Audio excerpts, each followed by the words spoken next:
The Voice Vista Podcast, venture by Pooja Prasoon.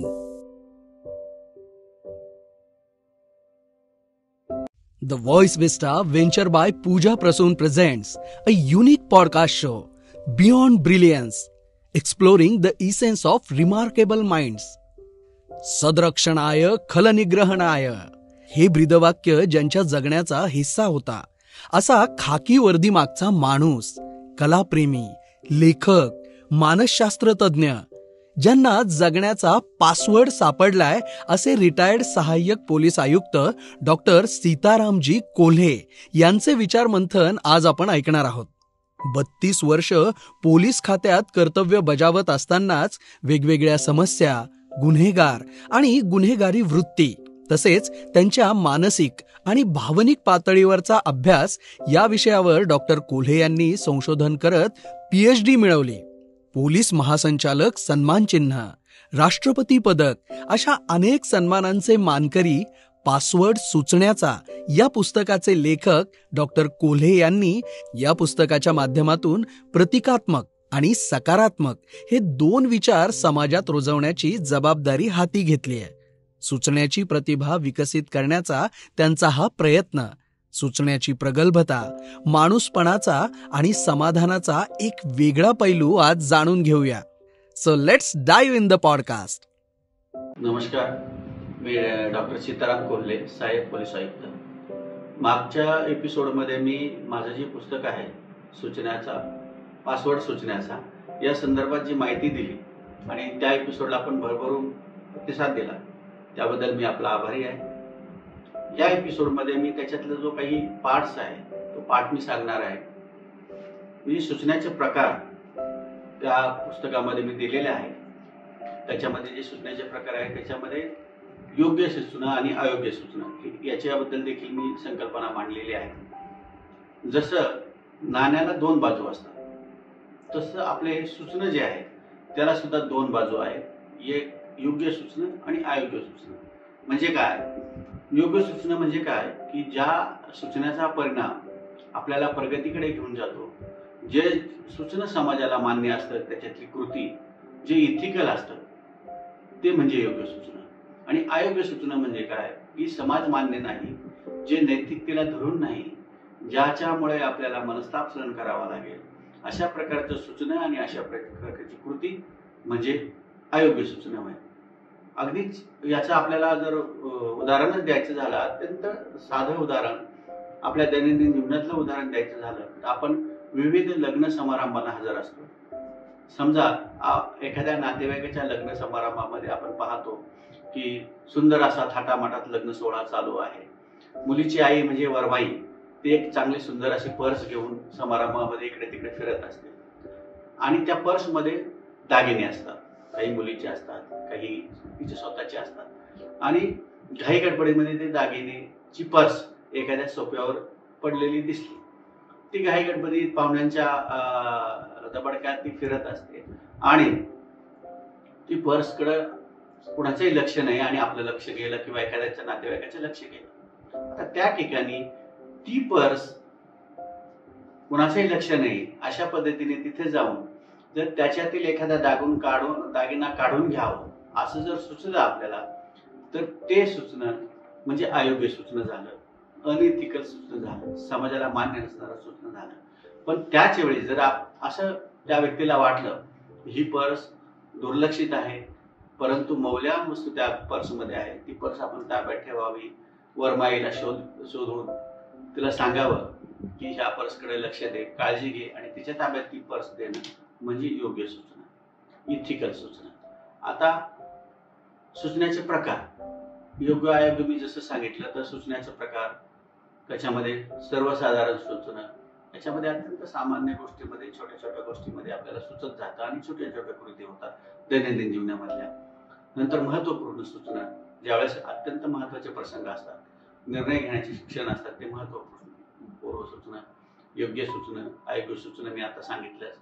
त्याच्यानंतर तुमचं आलं पारंपरिक सूचना. फॉर एक्झाम्पल की आपल्याला एखाद्या आजारी व्यक्तीला भेटायला जायचं आहे, तर ट्रॅडिशनली आपण त्याला फळं घेऊन गेले पाहिजे, काहीतरी घेऊन गेलं पाहिजे, हे झालं ट्रॅडिशनल सूचना.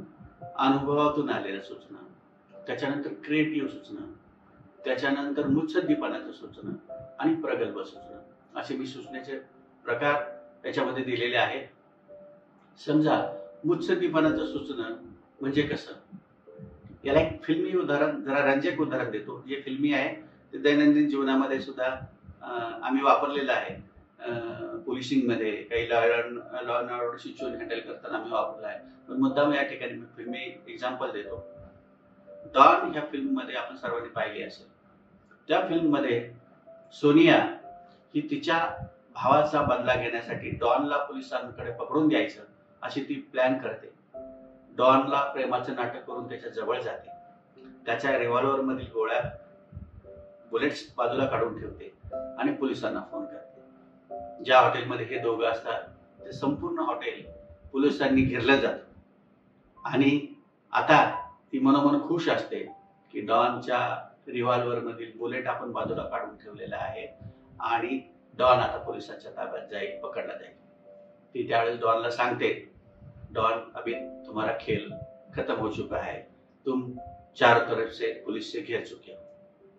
त्यावेळेस त्याला मुत्सद्दीपणाचं सुचण्याचं उदाहरण त्या फिल्म मध्ये दाखवलेलं आहे की डॉनला पटकन सुचलं की जर हा खाली जरी रिव्हॉल्वर असला, तो जर तिच्या डोक्याला लावला, सोनियाच्या डोक्याला, तर पोलीस तिचा जीव वाचवण्यासाठी माझ्यावर फायरिंग करणार नाही आणि मला निश्चितपणे निसटून जाता येईल.